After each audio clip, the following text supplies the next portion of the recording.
아닌가? 네, 이제. 네, 감사합니다. 그래서 가속도를 가지고 우리는 주변에 있는 모든 현상들의 질량을 가진 물체들의 위치를 다 찾아냈거든요. 근데 궁금한 건 가속도는 왜 생길까? 속도는 왜 변할까? 라고 이야기를 해봤더니 빠르기 변화의 원인이 되는 녀석이 있었네. 그 빠르기 변화의 원인이 되는 녀석이 우리는 힘인 걸 알게 됩니다. 그래서 이 힘에 대한 것도 친구들이 초등학교, 중학교, 고등학교, 대학교 계속해서 배우는 개념일 거예요. 그래서 전반적인 물리 부분의 장점이자 단점이죠. 개념을 몰라서 친구들이 문제를 못 풀지를 않아. 왜? 개념은 물화생지 과목 중에서 가장 작거든. 너무 단순해 보이는 식인데 그 식에 모든 자연의 이치가 다 들어있어. 만물의 이치가. 그래서 문제가 안 풀려. 문제가 안 풀려서 나는 물리 개념 다시 봐야지. 그건 잘못된 공부한 거예요. 개념을 모르진 않아 친구들. 그죠? 자, 그래서 이 힘에 대한 내용을 깔끔하게 정리한 사람이 있어. 누구냐면 쌤이 몇 가지 특징을 잡아줄 테니까 맞춰보세요. 첫 번째, 물리를 좋아하다 보니까 사이코겠지. 똘끼 충만이겠지. 그래서 평생 결혼을 못한 사람입니다. 이걸 밝혀낸 사람이. 두 번째, 우리나라 현재 가치로 한 4천억에서 5천억 가량을 주식 투자를 해가지고 말아먹습니다. 결혼도 못했고요. 주식 투자로 4, 5천억을 그냥 날려먹었어요. 그 다음에 수학자들 사이에서는 라이프니츠가 미적분을 만들었다라고 하지만 물리학자들은 이 사람이 미적분을 만들었다라고 이야기를 합니다. 영국 사람입니다. 이 사람의 이름은 알았어. 사과. 뉴턴. 그래서 이 힘에 대해서 너무 깔끔하게 정리해 놓다 보니까 뉴턴의 운동 법칙으로 우리는 다시 이야기를 할 거야. 그래서 뉴턴의 운동 법칙을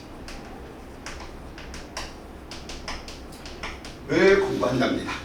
오케이. 그래서 뉴턴의 감사합니다. 오늘따라 뭐가 죄송해요. 다운 쳐먹기 좀 그런데. 자, 뉴턴의 운동 법칙을 통해서 빠르기 변화의 원인인 힘을 안다는 건 가속도를 안다는 거고, 가속도를 안다는 건 속력속도, 거리 변이를 알아서 위치한다는 거지. 그래서 자연에 있는 모든 것들을 설명을 다 해. 근데 얘는 너무 단점이 있어. 방향이라고 하는 녀석 때문에 같은 크기의 힘을 주더라도 방향이 바뀌면 전혀 다른 운동이 되어버리거든. 그게 물체로 위치 찾는 게 좀 어떻게 보면 어려워. 그래서 만들어낸 개념이 19세기, 20세기로 오면서 무슨 개념을 만들어내냐면 친구들이 중학교 3학년 과정에서 배웠던 내용입니다. 일가 에너지, 운동 에너지 변화. 이런 것들을 통해서 에너지를 통해서 뭐 하겠다는 거야? 얘를 다이렉트로 가는 거야. 그러니까 이게 가장 어려운 개념이야. 너네가 중학교 3학년 때 배웠던 그 개념이 물리원에서 또 나와. 통합과학에서는 이야기가 안 돼. 다행스럽게도. 왜냐면 이거하고 이것만 이야기할 거니까. 근데 나중에 나 이제 물리 공부해야지 라고 한다면 이제 얘가 소위 이야기하는 수능으로 치면 킬러 문항인 거지. 용산에 계신 그분께서 이런 표현 쓰지 말라고 했는데 18, 19, 20번의 포진데 매우 어려운 언니 오빠들이 막 물리 집어던지게 만드는 그런 부분이죠. 그래서 이렇게 있는데 가만히 잘 생각 한번 해봐. 힘에서 에너지로 갑자기 내가 여기다가 점 하나 빡 찍었다고 나 조성욱이 아니고 나는 뭘로 할까? 현우진이야. 막 이렇게 변신하진 않지. 천천히 과정들을 통해서 힘이라고 하는 저 개념이 천천히 더 진화해서 무슨 개념을 만들어내? 에너지라고 하는 개념을 만들어내는 거예요. 그래서 그 중간 과정이 있는데 그 중간 과정에 대한 개념이 무엇이냐라고 살펴보다 보니까 힘을 받아서 물체들이 운동하다 보니까 뭐 하겠어? 충돌하는 케이스가 생기겠지. 그래서 그 충돌하는 과정들을 설명하기 위해서 뉴턴의 운동 법칙의 또 다른 표현으로 이야기를 한답니다. 누구? 운동량이다, 충격량이다 라고 하는 개념입니다. 그래서 운동량과 충격량은 두 물체가 충돌했을 때 위치를 편안하게 찾기 위해서 A라고 하는 물체와 B라고 하는 물체가 충돌을 해서 A, B가 어디에 위치해 있을지 계산하기 편하게 하기 위해서 또 만들어낸 개념이다 이렇게 보시면 돼요. 이게 뭐야? 물리학원의 연력학하고 상대성 이론 빼고 답니다. 이 내용까지 가면 이게 물리학원의 1단원 내용이고요. 그 1단원이 물리학의 50% 지금 50에서 60% 정도야. 절반 이상이야. 2, 3단원은 내용이 작거든. 근데 다행스럽게도 쌤은 처음부터 이렇게 좀 가르치는 게 좋아. 왜? 그래야지 친구들이 통합과학에서 어머 통합과학 너무 쉬운데요. 혼자 공부할 수도 있겠다 라는 생각을 없애놔야 되니까. 통합과학 진짜 어려운 학문입니다. 쉽게 보려면 굉장히 쉽게 갈 수 있지만 어렵게 들어가서 하면 2 이상에 대한 개념들이 훨씬 더 많이 들어가 있는 거야. 왜? 자연의 모든 현상들을 다 설명하고 있는 총체적인 학문이니까. 그래서 학교 쌤들을 친구들이 자극시키면 안 돼. 그게 뭐 전공이 아닌 분야에 대해서 쉽게 간다거나 내가 배워가지고 학교 수업 시간에 막 졸고 있고 막 이러잖아. 그러면 선생님이 빡쳐. 근데 너네들을 때릴 수는 없겠지. 왜? 너네가 핸드폰으로 신고할 테니까. 그러니까 무슨 방법을 쓰시겠니? 시험 문제 난이도를 확 올려버리겠지.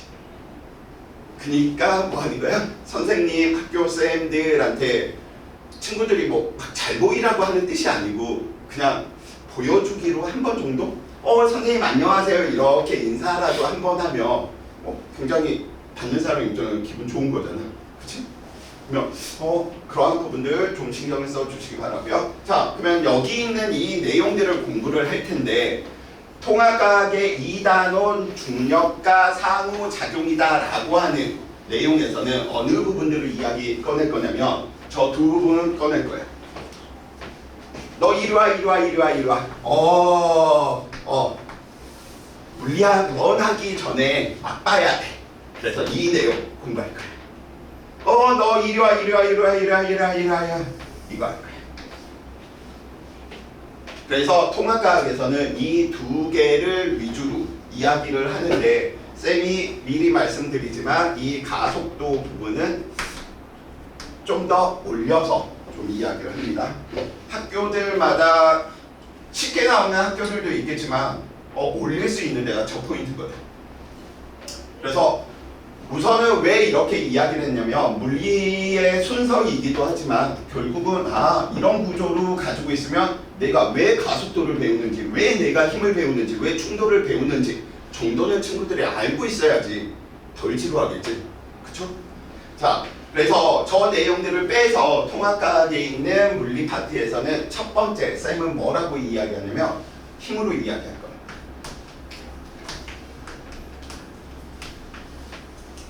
힘. 자, 그래서 페이지는 선생님이 따로 이야기하지 않겠고요. 왜냐하면 순서가 계속 왔다 갔다 할 거야. 교재에 있는 순서하고는. 자, 그러면 이 힘이다라고 이야기하는 녀석을 공부하는데 물리는 어떤 구조냐면 이런 구조예요. 선생님 저 모양이 무슨 모양이에요? 예를 들어 우리가 힘이라고 하는 물리에 관련된 내용을 공부한다면 초등학교 때도 힘에 대해서 공부합니다. 중학교 때도 힘에 대해서 공부하고요. 고등학교 때도 힘에 대해서 공부하고요. 나중에 이과 쪽으로 내가 간다라고 이야기를 한다면 일반 물리에서도 힘을 공부해요. 근데 깊이와 폭이 과정을 거치면서 뭐 하는 거야? 달라지고 있지. 자, 그래서 우리 초등학교 때로 잠시 되돌아가 봅시다. 초등학교 때 친구들 거의 대부분의 친구들이 과학자의 꿈을 꾸거나 과학이 정말 재밌다라고 이야기하면서 호기심에 넘치는 눈망울로 와 과학 진짜 재밌다 막 이런 식이야. 왜? 예를 들어 힘을 배울 때 물체의 모양이 변했지. 왜 변했어? 그렇지. 우와, 너무 재밌는 거야. 오, 물체의 모양 변화가 힘이구나. 오, 과학 재밌다. 물리 재밌다. 와, 나 물리 공부해야지, 과학 공부해야지 이러고 있단 말이야. 근데 중학교로 살짝 올라왔더니 이제 모양 변화는 잘 안 보려고 그래. 그래서 뭐 하냐면 이 위로 올라갈수록 모양 변화는 신경 쓰지 마시고요. 물체의 위치 찾으래. 2초 때 물체의 위치를 찾고 2초일 때 속도를 찾으래. 나 이제 물리 안 해 하면서 뭐 하는 거야? 포기하게 만들어지는 계기입니다. 그래서 앞으로는 친구들이 초등학교 때 재밌었던 기억은 잊어주시기 바래. 그런 건 안 해요. 그래서 어려운 걸 하지만 너네가 알고 있고요. 너네 본능에는 다 알고 있어. 이거에 대한 내용들을 다 알고 있어. 왜냐면 지금 가장 뒤에 앉아 있는 우리 준규 친구가 지금 이제 선생님하고 물리 토론을 하려고 이제 딱 지금 있는데, 우선은 준규를 쌤이 토론하려고 창문에다가 딱 앉혀놨어. 창문을 열었어. 그 다음에 뭐 할 거냐면 준규야 하면서 내가 준규 쪽으로 발로 준규를 밀 거야. 그러면 준규는 어떻게 행동하겠어? 그치, 창문을 잡는 게 문제가 아니고 선생님 왜 그러세요? 죽을 뻔했잖아요 하면서 나한테 대들겠지. 알고 있는 거거든. 내가 중력이라고 하는 힘을 받아서 자유낙하 운동을 하면서 속도가 빨라지면 땅에 도달했을 때 얼마만큼 많은 힘을 받아서 내 다리가 분질러질지 내 갈비뼈가 분질러질지 알고 있거든. 근데 그 내용을, 알고 있는 내용을 뭐 하는 거야? 교과서적인 딱딱한 용어로 나랑 같이 더 공부하는 거야. 그래서 알고 있는데 표현 방법이 달라지다 보면 친구들이 어려워하거든요. 근데 그러한 어려움들은 그냥 무시했으면 좋겠어요. 어쩔 수가 없어. 왜? 단계가 올라갈수록 우리 초딩 때처럼 맨날 이것만 할 수는 없잖아. 빠시야! 모양이 변했네? 왜? 힘 때문에 뭐 이런 소리는 할 수 없잖아. 그치? 우리가 앞으로 계속 공부할 거 이런 것들 공부할 거야. 포물선 운동을 했네? 포물선 운동을 할 때는 위치가 어떻게 변해야 되는구나. 이제 이런 것들을 배워야 되다 보니까. 이해되시죠? 그래서 그 부분들 이렇게 좀 생각을 해놓고 계속해서 이야기 한번 해봅시다. 그래서 저 힘에 대한 것들 중학교 과정에 있었던 것부터 물리원에 필요한 내용들까지 다 어울려서 쌤하고 같이 한번 이야기 한번 해봅시다. 자, 그럼 첫 번째로 우리는 저 힘이다 라고 이야기하는 저 녀석에 대한 무엇이 필요해? 정의가 필요하죠. 힘에 대한 정의, 우리는 어떻게 하시면 됩니까? 물체의 모양 변화시키는 원인이요, 이런 소리는 이제 안 할 거야. 가장 중요한 거 어떻게 이야기해 주시면 돼? 물체의 운동 상태를 뭐한다? 변화시킨다. 물체의 운동 상태 변화의 원인이다.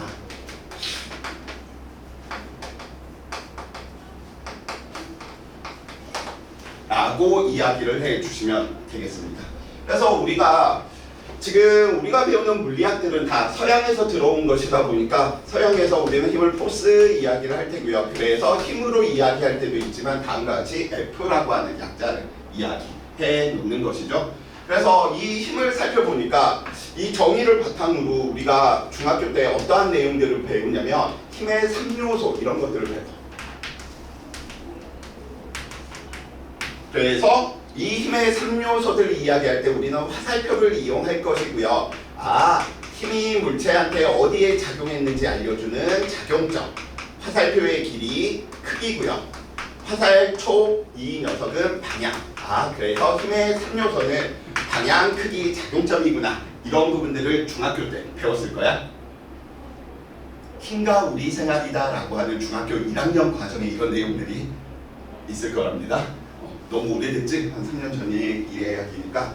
근데 작용점이 중요하긴 하나 우리는 어디에 더 이야기할 거냐면 크기와 방향 중에 이 방향들을 더 중요시할 거예요. 이 방향들을 볼 텐데 처음부터 너무 많은 방향들을 생각하면 너무 어렵잖아. 그래서 가장 심플한 경우를 생각하다 보니까 동쪽 아니면 서쪽, 이쪽 아니면 저쪽. 오케이? 가까워지거나 멀어지거나. 그래서 방향이 두 개밖에 없다 보니까 우리는 방향을 항상 두 가지로만 표현할 테고요. 그 두 가지 표현하다 보니까 플러스하고 마이너스 두 개만 표현할 거예요. 그래서 플러스 방향을 우리는 물체가 운동한다 또는 기준 방향이다.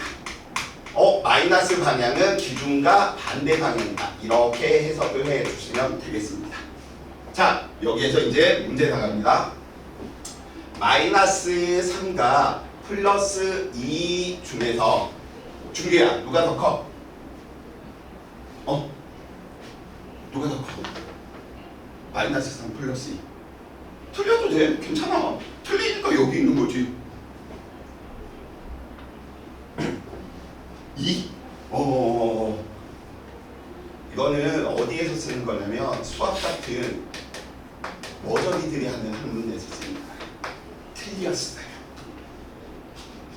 대범한 물리에서는 마이너스 3하고 플러스 2 중에 누가 더 크다? 뭐가 더 크다. 어디? 대범한 물리에서. 왜?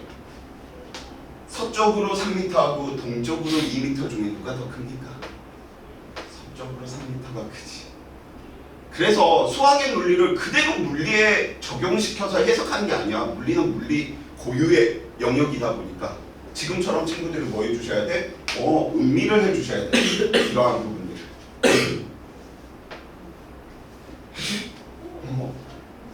이제 친구들한테 이제 써먹으면 되지. 수학 시간에 시험 문제 이런 게 나왔는데 마이너스 3이 더 커요. 그러면 수학에서는 틀리겠지만 물리에서는 맞는 소리야. 그래서 수학을 못해서 물리 파트 부분들 저는 못해요. 그거 거짓말이라니까. 수학 못해도 물리 잘할 수 있어. 물리의 해석을 우리가 공부하는 것이니까. 이해되시죠? 그래서 항상 이렇게 물리에서 플러스 마이너스, 물리 파트에서 플러스 마이너스가 나왔다라고 이야기를 하는 건 방향을 이야기하는 것입니다. 근데 보통 이 기준 방향을 우리는 어디로 잡냐면 물체의 처음 운동 방향을 기준 방향으로 잡아요.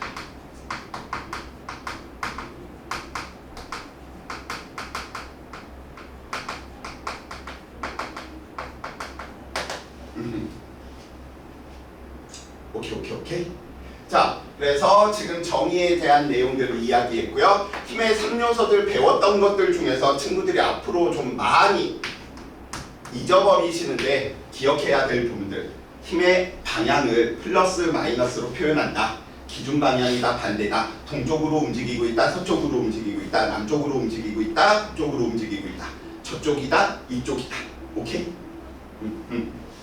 자, 계속해서 이야기 한번 해봅시다. 우리는 저 힘이다 라고 이야기하는 녀석들, 중학교 때 단위에 대한 내용들도 많이 배웠죠. 그래서 단위를 살펴보다 보니까 우리는 그 단위가 어떻게 n으로 쓰고 힘에 대한 업적이 어마무시한, 결혼을 평생 하지 못한 또라이가 있죠. 누구? 뉴턴의 업적을 기르기 위해서 우리는 힘의 단위를 n으로 쓰고 읽을 때 뉴턴 이렇게 이야기를 하게 되더라. 근데 이 뉴턴이라고 하는 단위도 있지만 누구? 킬로그램 중이다라고 하는 단위도 이야기를 한답니다.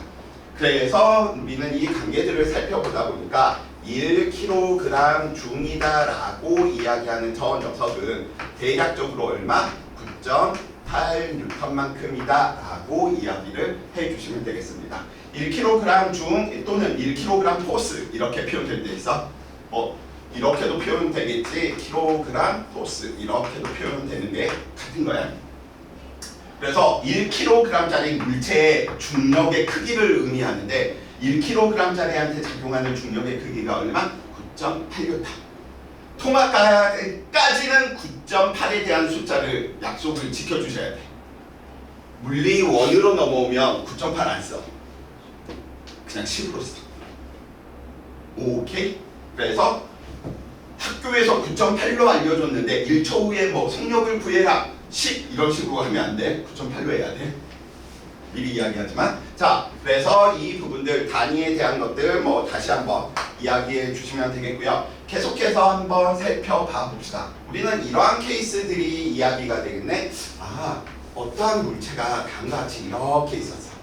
어떠한 물체가 있는데 이 물체한테 오른쪽으로 10N의 힘을 주었대. 오른쪽으로 10N의 힘을 준 거야. 근데 이 녀석은 등속 운동 그냥 처음이니까 정지. 이 상황 맞는 상황이야, 틀린 상황이야? 물체한테 힘을 줬는데 정지에 있더래. 틀렸어, 맞았어? 틀려? 왜? 그치, 분명 우리는 뭐라고 이야기했어? 물체의 운동 상태의 변화의 원인인데 10이라고 하는 힘을 줬으면 운동 상태 변화의 원인이 생겨야 되는데 이연병 문제에서는 이 물체가 정지해 있대. 그래서 쌤, 문제 잘못됐어요 라고 이야기하시는데 문제가 잘못된 게 아니고요. 물체의 최종적인 상황 이걸로 해석해야 돼. 왜냐면 이 녀석이 정지해 있었다는 건 표현이 안 돼 있던 것이고요. 얘랑 크기는 같고 방향은 반대인 무슨 힘인지는 모르지만 이 힘이 뭐하고 있었던 거예요? 존재하고 있었다는 거예요. 그래서 문제 풀 때 물리 파트 문제 풀 때 친구들이 많은 오류를 범하는 케이스가 이 케이스야. 10N의 힘을 줬으면 운동해야지. 정지한다네? 문제 잘못됐어가 아니고 정지하는 것 때문에 표현은 안 돼 있는 얘를 유추해 줄 수 있는 사고를 가져야 되거든. 근데 이걸 안 해버리면 이제 물리가 굉장히 어려워집니다. 물리 파트 쪽이. 이해되십니까? 그래서 힘을 먼저 보는 게 아니고 이 물체가 정지해 있었는지 운동하고 있었는지를 먼저 보는 거야. 문제 조건에서. 그건 절대적인 진리가 되니까 나머지 부분들은 거기에 맞추어서 친구들이 해석하는 작업들을 해주셔야 돼. 근데 고맙게도 아직까지는 모르겠네. 문과 지망생도 있을 수 있겠구나. 쌤이 참고로 이야기하면 문과 것들이라고 하는 표현을 즐겨 쓰거든요. 우리나라는 검사, 판사, 정치인 뭐 이런 사람들이 필요하긴 해. 근데 이런 사람들보다는 더 많아야 될 사람들이 있지. 물리학자, 화학자, 수학자, 기초과학도구들. 왜? 우리나라 땅덩이 좁고요, 자원도 없고요, 인구도 없고요, 가지고 있는 건 뭐밖에 없어? 기술밖에 없단 말이야. 그럼 그 기술의 가장 기초적인 핵심이 되는 기초과학 부분의 종사자들을 대우를 굉장히 잘해줘야 된다라는 주의야. 그래서 이 중에서 나중에 대통령이 되면 쌤 교육부 장관 시켜줘. 나 교육체계 다 바꿔버릴게. 그래서 이과를 택한 친구들은 대학 등록금 무료! 왜? 기초과학 부분에 종사하는 위대한 사람들이니까. 그치? 우리나라의 발전에 크게 이바지할 사람들이니까. 그리고 나서 공부해야 되잖아. 그러니까 한 달에 공부해야 되니까 생활비 걱정 없이 한 100만 원 정도 이렇게 주는 거야. 그럼 돈을 어디에서 충당하냐고? 우리 문과 애들 있잖아요. 문과 애들 한 학기 등록금 3천만 원 뭐 이런 식으로 만들어서 거기에서 떼어서 주는 거야. 나 교육부 장관 시키면 나 제일 먼저 그거 하고 싶어. 근데 절대 문과를 비하하거나 이런 건 아닙니다. 쌤이 우리나라는 좀 이과가 강해야 된다라는 소리고요. 그래서 여기서 지금 문과 지망하는 친구들한테 내가 막 비하하고 절대 그런 거 아니야. 그냥 이과를 좀 더 발전시키고자 하는 욕망이 내재적으로 있을 뿐. 자, 그래서 이 해석하는 부분 꼭 좀 생각을 해주시고요. 이런 부분 때문에 이제 나오는 말이지. 저 힘이다라고 이야기하는, 우리가 쓸 때는 그냥 힘이다라고 이야기하지만 저 힘은 항상 뭘 의미하냐면 얘들은 아무 표현 없이 그냥 힘이다라고 이야기한다. 힘, 합력을 의미한다는 거예요. 다른 표현으로 이야기를 하면 알자, 힘 다 가져가요.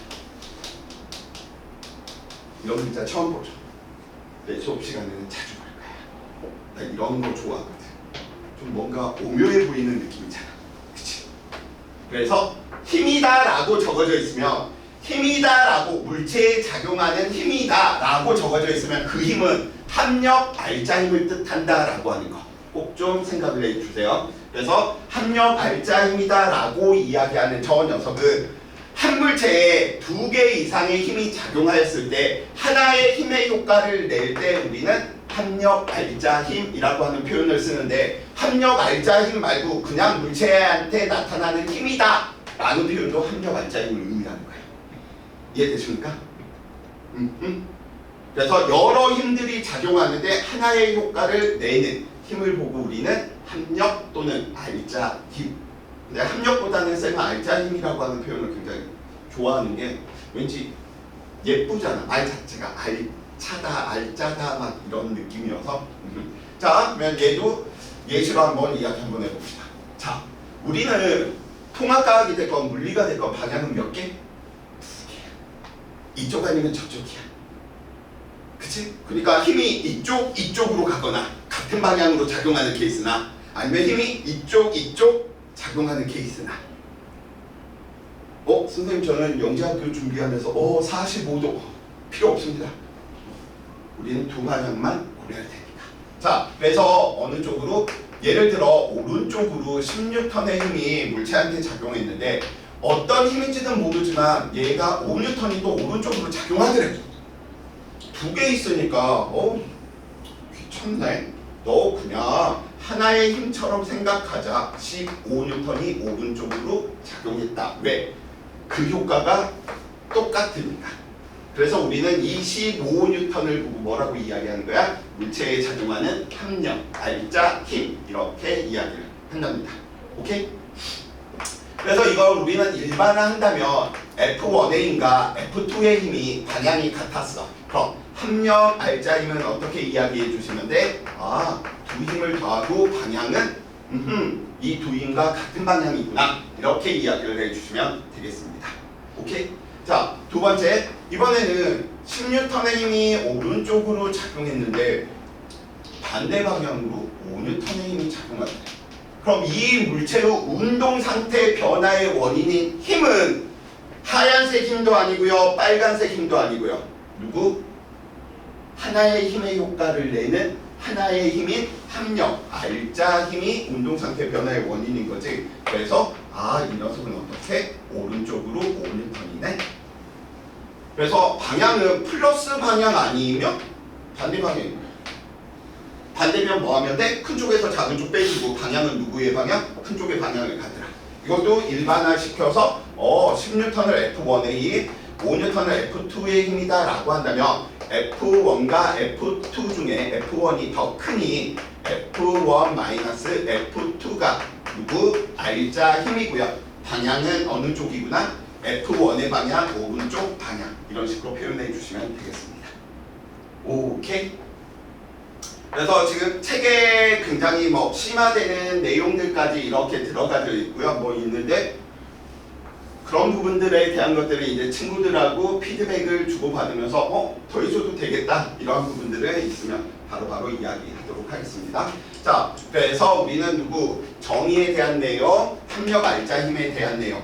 가장 중요한 건 문제 풀 때 이런 해석 능력을 친구들이 꼭 유추할 수 있어 주셔야 된다 라는 이야기를 합니다. 오케이? 자, 그러다 보니까 이제 여기에 관심이 있어. 너.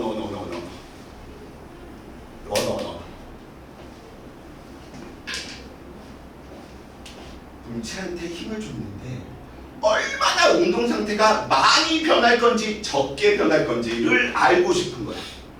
물체의 운동 상태가 많이 변화하려면 힘이 커야 됐었고요. 물체의 운동 상태가 적게 변화하려면 힘이 작아야 된다까지는 알았는데 정확히 얼마나 큰지 작은지를 비교하고 싶은 거야.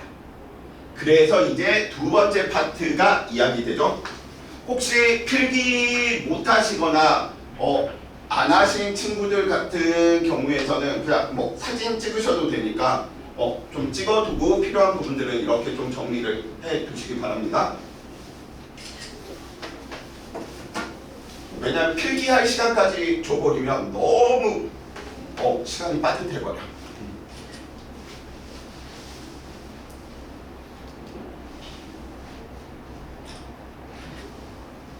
아니면 그게 아니면 쌤 저 그냥 그럴 리는 없겠지만 저 강의 한번 더 들을래요. 그러면 링크 보내드릴 테니까 그냥 링크 보시면 돼.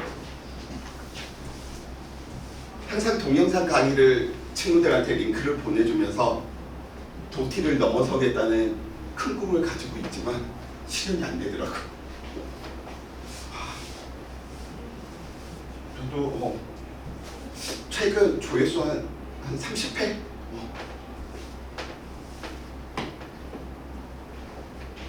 그래서 도티를 넘어설 거야. 도티 몇 명이냐? 한 50만 되나? 100만 되나? 난 1000만? 엄마 아빠하고 같이 들으면 참고가 안 되더라고. 선생님 강의는 절대 이어폰 꽂고 들어야 돼. 왜냐면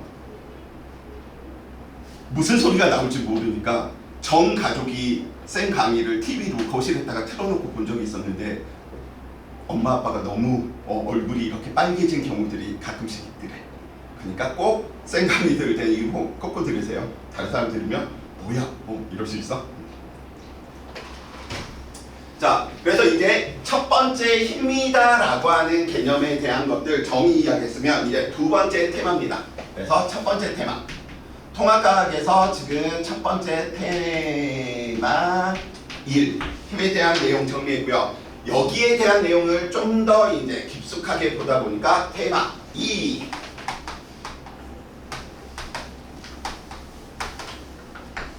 테마 2에 대한 내용이 우리는 가, 소, 도라고 하는 저 개념들이 이제 이야기를 할 거랍니다. 자.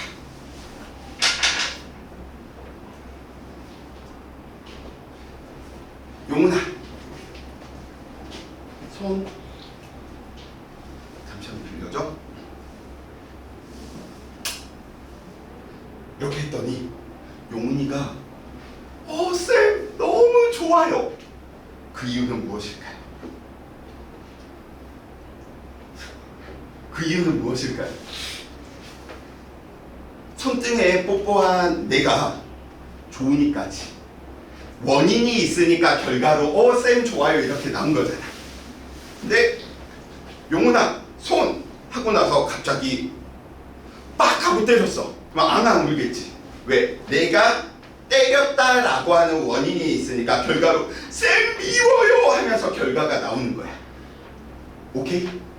그래서 우리가 배우는 물리는 지금처럼 어떻게 원인이 있고 결과가 주어지는구나. 원인과 결과들을 이야기하고자 한답니다. 그래서 우리는 왜 속도가 변하는지 살펴보다 보니까 누구 때문이구나? 힘 때문이구나. 그래서 무엇인지는 모르겠지만 이 힘이 무엇을 운동상태 변화를 일으키네. 그 운동상태 변화를 일으키는 정도를 우리는 뭐로 이야기할 거냐면 가속도라는 개념을 쓸 거랍니다. 힘이 커지면 가속도가 커지는 거야. 운동상태 변화가 커지는 거야. 힘이 작아지면 가속도가 작아지는 거야. 운동상태 변화가 작아지는 거야. 너가 원인이니 너는 누구구나, 결과구나 이렇게 생각해 주시면 돼요. 그래서 원인 결과 법칙이다 이렇게 보시는 게 제일 편할 겁니다. 오케이? 예를 들어 지금 찬우가 여자친구한테 매일 여자친구에게 10만 원씩 밥을 매일 사줬어. 예를 들어. 근데 그 여자친구가 뭐야 맛없어 막 이런 식의 반응을 하면 기분 안 좋지. 왜? 원인으로 난 계속 경제적으로 돈을 계속 부었는데 결과가 얘가 시큰둥하네? 쟤 안 좋아, 나 안 좋아하는구나 하면서 뭐 하겠어? 우리 그만 만나자. 할 수 있겠지. 왜? 우리는 물리에서 원인 결과 법칙을 배우는 사람이기 때문에 항상 이걸 눈여겨보게 된답니다.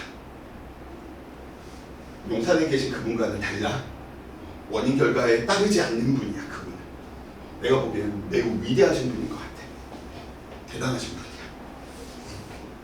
갑자기 붕어빵을 먹으러 가고 갑자기 막 오뎅을 먹으러 가고 이러신 분이 있어. 싫어하는 건 아닙니다. 자, 그래서 원인, 결과에 대한 그럼 그 결과가 구체적으로 어떻게 주어질까라고 이야기하다 보니까 우리는 저 가속도다라고 하는 녀석을 다음과 같이 정의를 한답니다. 어떻게? 그러면 시간 동안 얼마만큼 속도가 변했는지, 운동 상태가 변했는지가 속도 변화로 나타나니까 시간 동안 얼마만큼 변했는지를 알면 얼마만큼 큰지 작은지를 알 수 있겠네. 그래서 시간 동안의 속도 변화량으로 정의를 한답니다. 잘 보세요. 항상 정의가 주어지면 관계식을 만들어내야 되고요. 관계식을 공부하고 나면 관계 그래프로 친구들이 공부를 끝내야 돼. 왜? 관계 그래프에 가장 많은 내용이 들어가 있으니 친구들이 제일 어려워하는 게 관계 그래프가 될 수밖에 없어. 자, 그럼 이 정의들을 이렇게 살펴보다 보니까 이렇게 한번 이야기 한번 해보자. 이번에는 쌤이 민호한테 민호를 대상으로 다음과 같은 표현을 한번 써볼게. 쌤이 사과를 1개 먹는 동안에 민호는 사과를 2개 먹었답니다. 누가 돼지지? 요놈이죠. 왜? 나 1개 먹는 동안에 얘 2개 먹었으니까. 그래서 다음과 같은 A 하는 동안에 B 이런 식으로 표현이 되어 있네. 그랬더니 쌤이 사과 1개 먹는 동안에 민호는 사과를 2개 먹었대. 민호 돼지라고 이야기할 수 있는 건 나가 기준이니까, 내가 기준이니까 뒤에 있는 이 녀석은 누가 만들어지는구나? 비교문이구나. 정의가 이렇게 이루어지면 관계식을 이렇게 만들어냅니다. 기준분의 비교. 그래서 친구들이 가장 많이 보았던 정의, 시간 동안의 거리. 뭘로 이야기해? 시간분의 거리, 속력 이렇게 관계식을 만드는 거지. 근데 친구들은 공부할 때 이런 관계들을 보는 게 아니고 V는 D분의 S, 속력 공부했어. 근데 속력에 관련된 문제가 안 풀려. 왜? 이런 걸 봐야 되는데 그냥 단순히 외워버리니까. 유추를 하고 해석을 하는 연습들을 해야 되는데 단순히 외워버리니까. 그래서 물리는 개념이 많지 않아. 지금 힘 하나, 가속도 하나. 그치? 마찬가지로 그래서 우리는 가속도도 관계식으로 만들어내 봅시다. 가속도를 A다라고 이야기를 한다면 시간 동안에 우리는 속도 변화량 이야기할 때 수학에서도 그리스 대문자로 델타 쓰고요. 변화량 표현하는 거죠. 그래서 속도 변화량을 이야기를 한답니다. 자, 그럼 변화량이다 보니까 나중 속도를 V다라고 하고요. 처음 속도를 V0. 그래서 우리는 이런 V0를 처음 속도 또는 초속도라고 이렇게 이제 앞으로는 줄여서 이야기를 할 거랍니다. 그래서 그런데 이 녀석이 원인이 누구니까? 힘이래. 힘이 커지면 가속도가 커진다는 말은 시간 동안의 속도 변화량이 뭐하더라? 커진다는 소리네? 라고 이야기해 놓을 수 있겠지. 원인이 커지면 결과도 커져야 되니까. 오케이? 자, 이제 방향에 대한 내용 때문에 방향 부분들을 쌤이 이야기해 놓도록 하겠습니다. 방향에 대한 내용들을 이야기하다 보니까 이런 내용을 이야기해 놓을 수가 있겠어. 물체의 처음 운동 방향과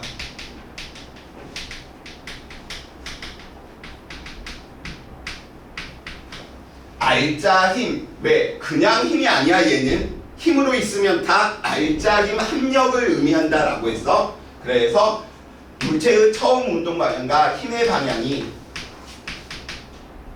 같으면 속력이 빨라질까 아니면 느려질까? 유추해보세요. 물체가 오른쪽으로 움직이고 있었는데 오른쪽으로 힘을 주면 속력이 빨라져 느려져? 빨라지죠. 왜?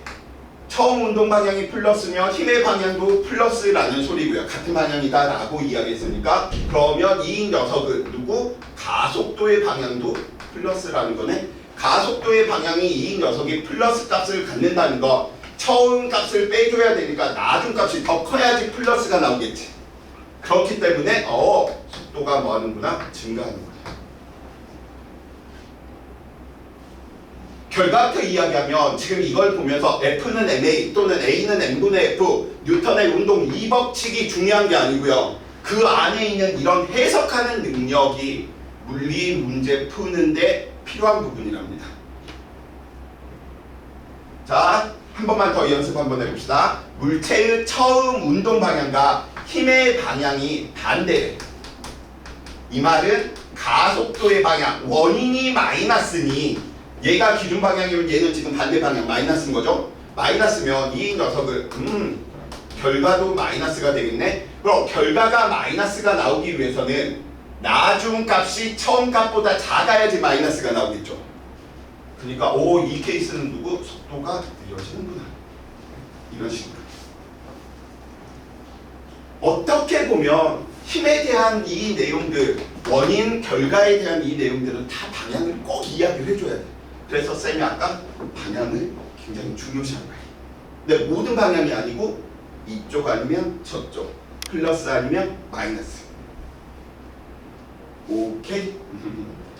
한 지금쯤 눈빛은 거의 이건 거지. 야, 지금쯤이면 좀 쉬어갈 때 되지 않았니? 라고 하지만 세트가 아직 끝나지 않았어. 좀만 더 힘내주세요. 네, 쌤 진짜 분리강 잘하거든. 애들이 극찬을 하는데 어때? 어때 용훈아? 감사합니다. 왠지 기분이 너무 좋아졌어. 보통 야, 쌤 강의 완전 잘하지 그러면 네? 이렇게 되면 이거는 부정하고 싶은데 그냥 해준 말이잖아. 근데 물어보니까 최고 사랑합니다. 그래, 물리 너무 딱딱하게 하면 재미없어. 자, 네, 마지막 한 세트만 더 하고 한 10분가량만 좀 집중해 주시고요. 자, 이제 무슨 내용에 대한 이야기를 할 거냐면 통합과 파트에서 필요한 세 번째 힘 단원에서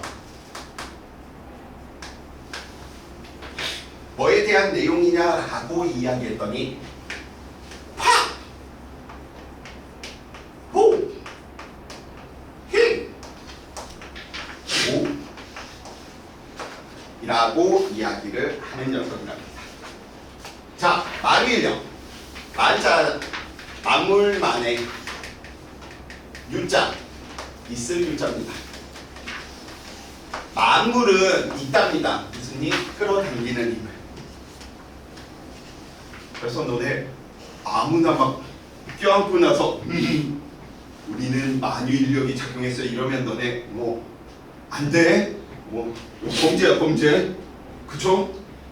이제 물리 좀 배웠다고 이제 친구들이 이런 대로 응용을 하더라고. 그래서 갑자기 민호 막 다른 친구 우와 이러면서 안 돼. 너 만유인력이 아니야. 자, 그럼 만물은 도대체 무엇을 가지고 있기 때문에 끌어당기는 힘이 있을까? 이건 예수가 태어나기 훨씬 이전부터 사람들이 궁금해한 거야. 그래서 수에 미친 놈은 이렇게 이야기합니다. 만물의 근원은 수야 라고. 그리고 피타고라스라고 하는 또라이. 만물의 근원은 물이다. 만물의 근원은 불이다. 흙이다. 이제 화학에서 이러한 부분들 이야기를 하죠. 물리에서는 다 헛소리입니다. 가만히 보니까 만물은 무엇을 가지고 있는 거야? 질량을 가지고 있는 거야.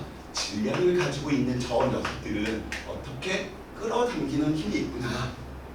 그래서 질량을 가진 두 물체 사이에 끌어당기는 힘을 보고 우리는 만유인력 이렇게 이야기를 한답니다.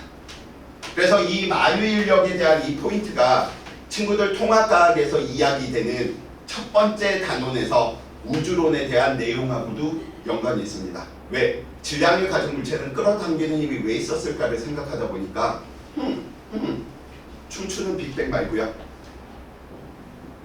고온 고압의 에너지가 응축돼 있었는데 이게 빵 하고 터지니까 누가 만들어진 거야? 질량이 만들어진 거야. 근데 물체는 항상 원래 상태로 돌아가고 싶어 하죠. 근데 질량을 가진 물체는 처음에 에너지 상태였었고요. 이 에너지는 한데 뭉쳐 있었잖아. 그러니까 흩어진 질량들은 뭐 하려고 들겠어? 야, 우리 원래 상태로 예전처럼 돌아가야지. 끌어당기는 힘이 있어야 되겠지. 그래서 이 만유인력은 굉장히 어려운 힘이다. 왜? 우주의 비밀을 풀 수 있는 힘이거든. 아직까지 그 비밀은 풀지 못했고요. 저 비밀을 푼다는 건 오로지 그분만 아시겠지. 신만 아실 거야. 자, 그러면 이제 이미지를 그려서 한번 살펴봐 봅시다. 다음과 같이 A라고 하는 물체와 B라고 하는 물체가 다음과 같이 존재하고 있는데 A의 질량은 라지 M이었었고요. B의 질량은 멍청한 박이어서 멍박 스몰 m으로 이야기를 하도록 하겠습니다. 비슷한 전 대통령 이름하고 뭐 이런 거 연관 안 지으셔도 돼. 난 그냥 멍박이라고 하니까. 자, 멍아, 멍박. 그래서 모든 질량이 하나의 점에 모여있다라고 생각하는 그 점으로 우리는 이야기를 해. 왜? 지금처럼 이렇게 부피가 있잖아. 부피가 있으면 무슨 일이 생기냐면 회전도 생겨버려.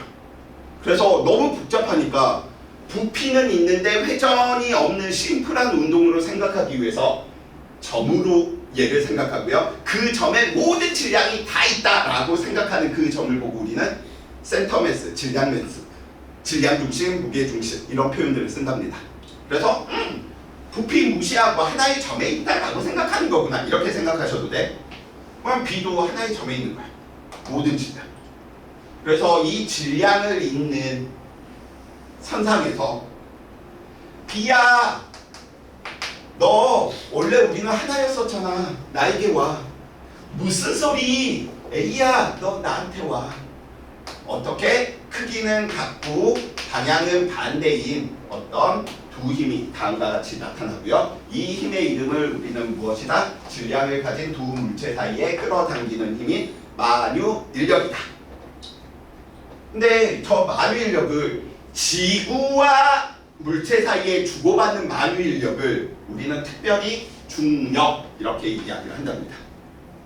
물론 이제 학교 프린트 부분들을 좀 봐야 돼. 친구들이 이제 내신 들어갈 때는 학교쌤이 만유인력하고 중력은 다른 거라고 했는데요. 실질적으로는 달라요. 근데 지구의 자전을 우리는 무시해버리면 만유인력과 중력은 그냥 같은 걸로 이야기하면 돼. 그래서 만유인력 이퀄 누구나 중력이다.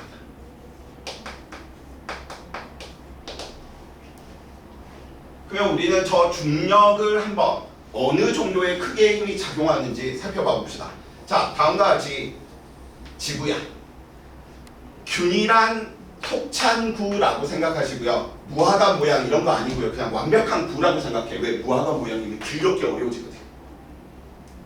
못 구해. 일반 물리 수준으로 못 구해. 스티븐 호킹 정도 돼야지 이제 이래서 이런 현상이 일어나는구나. 이렇게 되는 거죠. 자, 그 다음에 지구의 질량 라지 M. 물론 지구과학에서는 이런 식으로 배우죠. 6 곱하기 10의 23kg이다. 6,400km다. 근데 물리에서는 그냥 필요 없어. 너 상수. 너도 상수.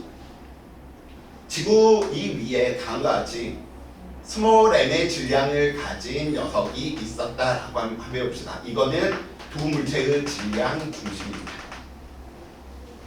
오케이? 우리는 알 수 있지. 질량 가졌네? 질량 가졌네? 둘 사이에 무슨 힘 나타나야 돼? 만유인력, 중력 나타나야 된다고요. 그래서 물체가 지구를 잡아당기는 힘의 이름이 중력이라면 지구가 물체를 잡아당기는 이 힘도 중력이야. 포인트, 중력이다, 무슨 힘이다 라고 하는 건 항상 두 물체 사이에서 일어나다 보니까 크기가 같고 방향이 반대인 두 개의 힘의 이름은 다 똑같아. 얘도 중력이고 얘도 중력이야. 그래서 우리는 이 중력의 크기를 F, 만유인력의 크기 F라고 한번 이야기를 한번 해보자고요. 그래서 캐번디시가 나중에 캐번디시라고 하는 영국 돈 많은 과학자가 실험을 해봤더니 이런 결과들을 얻어내네. 만유인력의 크기는 원인이 누구야? 만유인력은 누구야? 질량 때문인 거지. 그래서 두 물체의 질량들의 곱이 뭐하면 뭐할수록 크면 클수록 크더래. 만유인력이 커지더래. 두 물체의 질량 중심 사이의 거리를 r이다라고 한다면 거리의 제곱의 반비례하더래. 근데 이건 당연한 거지 않을까라고 이야기합니다. 나와 그녀가 가까이 있을 때는 자기밖에 없어 하고 있는데 그녀가 유학을 갔답니다. 눈에서 멀어지면 마음에서도 멀어지겠죠? 그죠? 왜? 거리가 멀어지면 힘이 약해지니까. 러브하고 자, 오케이? 거리가 똑같아. 거리가 똑같은데 사랑을 나누는 정도가 크면 클수록 러브 파워가 커지겠지. 예를 들어 손만 잡느냐 아니면 뭐 더 이상 이야기하면 공식 방송이기 때문에 그래서 나와 그녀의 많은 힘이 작용하는지를 보려면 어느 정도 이렇게 스킨십이 있는지만 보더라도 와 쟤네는 진짜 친한 사이인가 보다 이렇게 할 수 있지. 근데 이건 남학생들끼리도 그러지 않냐? 진짜 친한 얘들 막 이렇게 자꾸 야 이 새끼 오랜만이다 막 이런 식으로. 근데 친하지 않으면 스킨십도 잘 안 하잖아. 그치? 그래서 질량의 곱의 비례, 거리의 제곱의 반비례. 물론 식으로 그냥 다 비례식을 등식으로 만들어내다 보니까 비례 상수가 필요할 뿐이고요. 그때 그 비례 상수를 우리는 G로 쓰고 만유인력 상수 이렇게 표현하는 것 뿐인 거예요. 여기서 중요한 건 거리의 제곱의 반비례, 질량의 곱의 비례. 자 갑시다. 그럼 우리 지구가 물체를 잡아당기는 만유인력 중력의 크기도 한번 봐보자고요. 그럼 지표면에서 물체의 중심까지의 거리를 우리 h라고 이야기를 한다면 다음과 같이 이야기해 놓을 수 있겠네. 만유인력의 크기는 어떻게? 두 물체의 질량 중심의 거리니까 r 플러스 h의 제곱만큼이겠죠. 만유인력 상수 말 그대로 상수야. 그 다음 물체의 질량, 지구의 질량. 그런데 너 뭔가 보면서도 이상하지 않냐? 지구의 크기가 이만한데 지구상에 이만한 물체가 있니? 지구에서 가장 높은 지점이다라고 하더라도 에베레스트가 뭐 8km, 9km 정도밖에 안 되잖아. 지구의 직경이 6,400인데. 그러니까 우리는 합법적인 계산기를 쓰자라고 외치는 학문이 있어. 수학이라고 하는 학문에서. 같지는 않은데 같다라고 하지 뭐. 그 방법을 뭐라 그래? 근사라고 이야기하지. 그래서 좀만 더 이야기하면 R이 지구의 반경이 지표면에서 물체의 높이보다 굉장히 크기 때문에 그냥 H를 뭐 하는 거야? 무시해도 그 결과가 거의 비슷하대.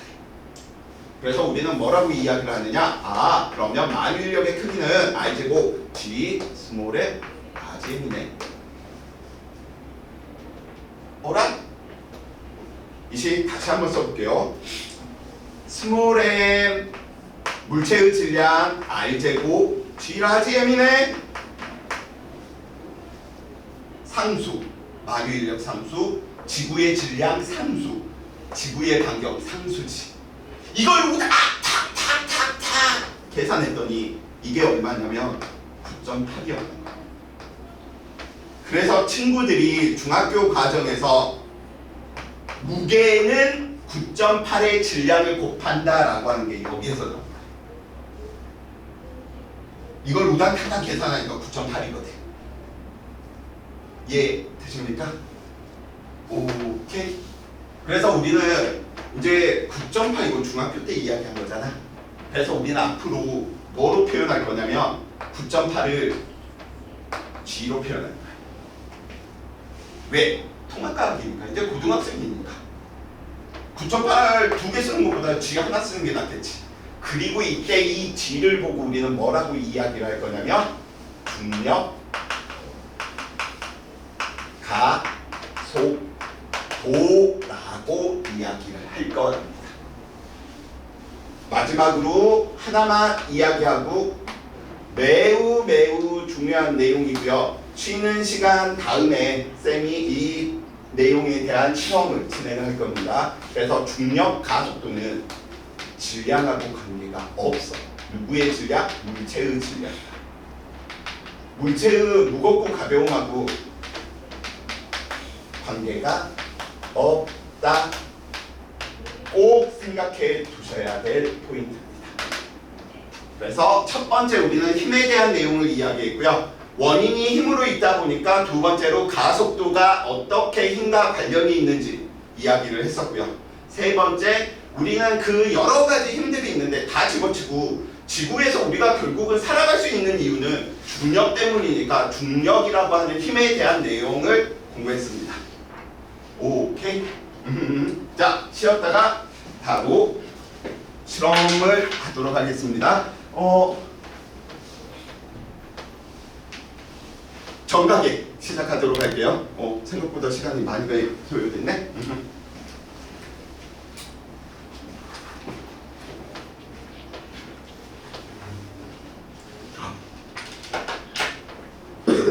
벌써 뻗었어. 이러면 안 되는데. 괜찮아. 쉬는 시간대.